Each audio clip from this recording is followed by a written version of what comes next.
Halo teman-teman, welcome to Enrevan Wedding Planner. Jadi sini saya akan menjelaskan bagaimana caranya memakai Enrevan Wedding Planner ini sendiri. Nah, di sini kalau kalian tidak ingin nonton video atau lebih suka membaca, boleh banget kita juga sudah siapkan guideline. Jadi kalian bisa baca di sini read guideline. Nah, kita sudah menyiapkan dalam bentuk Google Slide satu persatu cara penggunaannya. Nanti kalian bisa mau lihat setting itu gimana, tinggal pencet ini.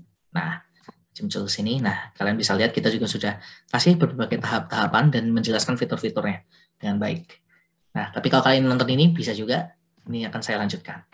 Nah, jadi pertama kali apa yang harus kita lakukan? Yaitu kita harus ke setting. Nah, pas kita ke setting, kita juga sudah persiapkan menu di kiri untuk pindah-pindah sheet. Nah, pertama mungkin untuk saya menjelaskan apabila kita harus mengisi tanggal, lebih baik untuk mengurangi typo, kita bisa double klik saja. Jadi saya double klik, nah dia akan muncul mini kalender. Nah misalnya saya contoh, saya mau nikah, misalkan 28 Februari sebagai contoh saja. Nah ini nanti, terus kalau misalkan ada warna kuning seperti ini artinya ada rumusnya. Jadi di sini tidak perlu catat, jadi kita cuma mencatat di bagian putih saja. Nah misalkan saya mau budgetnya 50 juta untuk nikah. Sebagai contoh saja. Nah habis itu misalkan, kadang itu nikah tuh nggak cuma resepsi doang kan guys. Kadang kita bisa ada seserahan, bisa ada pemberkatan, macam-macam. Nah, di sini jadi kita bisa list juga, misalkan saya mau ada seserahan dan misalnya pemberkatan. Ini mungkin 3 hal yang sudah biasa ya.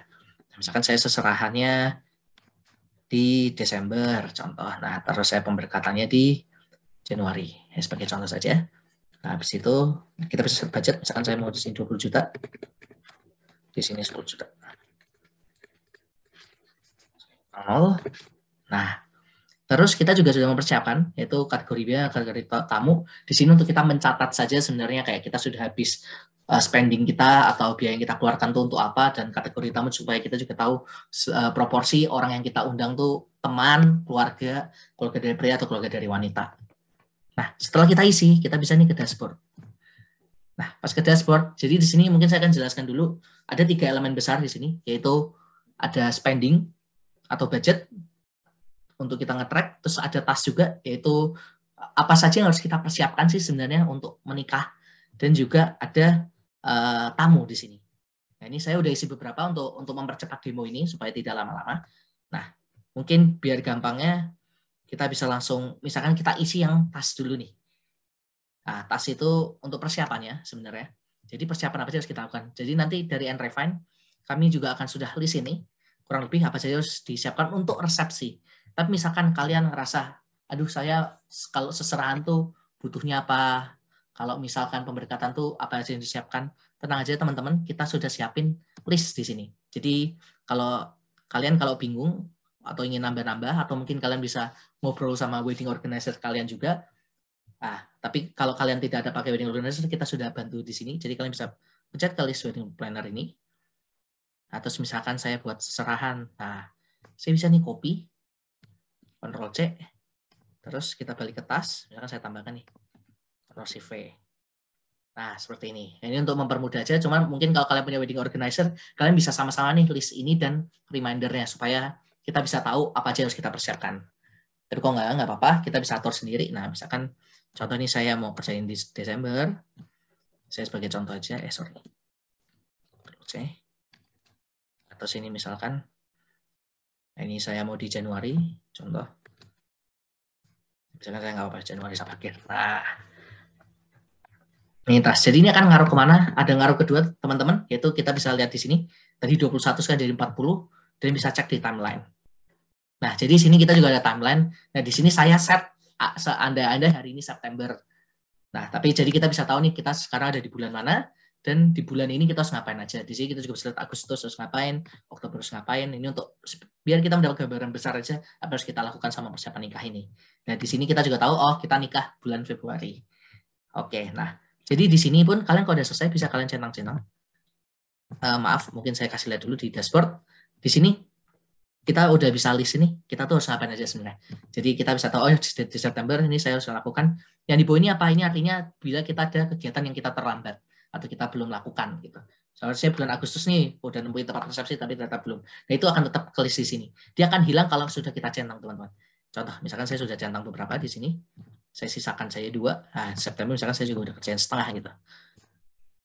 Di saat kita balik ke dashboard, nah kita langsung tinggal sedikit. Dan di sini kita juga tahu, oh kita progresnya ada 17%. Dan kalau kita ke timeline, nah kita sudah bisa lihat mana yang udah selesai dan mana yang belum. Seperti itu. Ini untuk memanage saja sebenarnya. Nah itu untuk dari yang task. Nah mungkin sekarang kita ke yang biaya. Nah yang biaya ini saya tadi udah contoh. Misalkan kita venue-nya untuk resepsi di Hotel Mulia 20 juta. Dan misalkan contoh udah termasuk dekor seperti ini. Ini bisa juga kita sudah masukin ke venue, dia 20 juta. Mungkin kalau teman-teman bingung apa itu general. Jadi terkadang ada beberapa case di mana kita fotografer contoh, tapi ternyata dia sudah termasuk paket gitu, sudah termasuk wedding dan seserahan dan pemberkatan.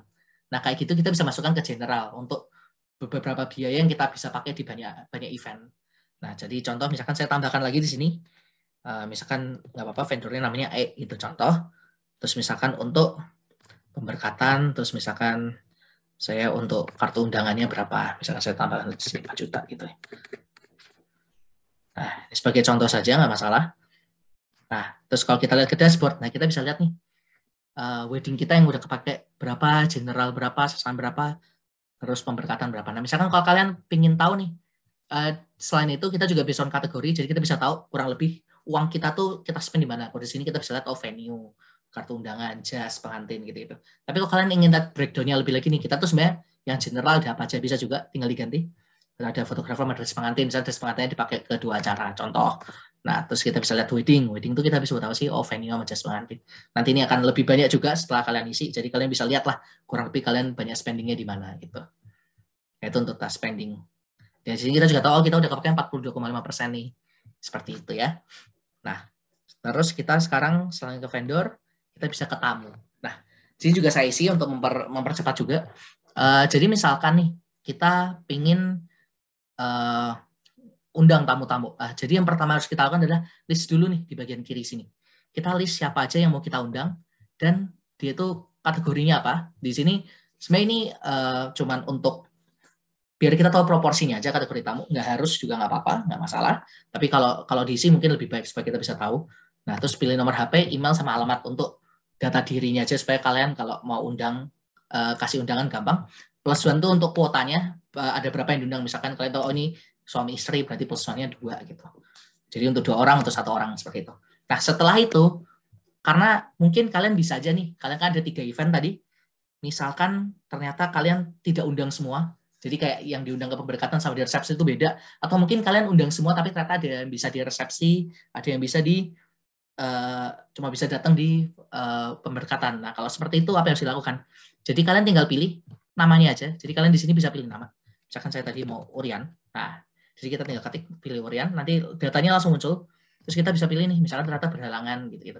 Nah ini nanti kalian bisa list di setiap event. Kalau emang kalian undang semua, ini tinggal kalian copy aja nggak masalah. Copy terus taruh sini, nanti kalian tinggal isi RSVP-nya atau status kehadirannya seperti apa. Ini saya sudah siapkan buat 7 event. Nanti ini mengikuti seserahan pemberkatan, mengikuti apa yang tadi kita isi di setting. Jadi kita juga bisa lihat total hadirnya berapa. Bahkan di dashboard pun kita juga bisa lihat. Misalkan nih untuk wedding, oh ternyata teman pengantin pria kok banyak nih 10. Sedangkan yang keluarganya sedikit ya, mungkin dikurangin terus keluarga. Ini intinya biar kita tahu proporsinya aja. Nah, kita pun nanti di bawah juga bisa kelihatan siapa aja yang kita undang untuk si wedding ini. Yang ini yang muncul hanyalah yang RSVP-nya yang statusnya hadir. Jadi kalau nggak hadir, dia nggak masuk ke sini.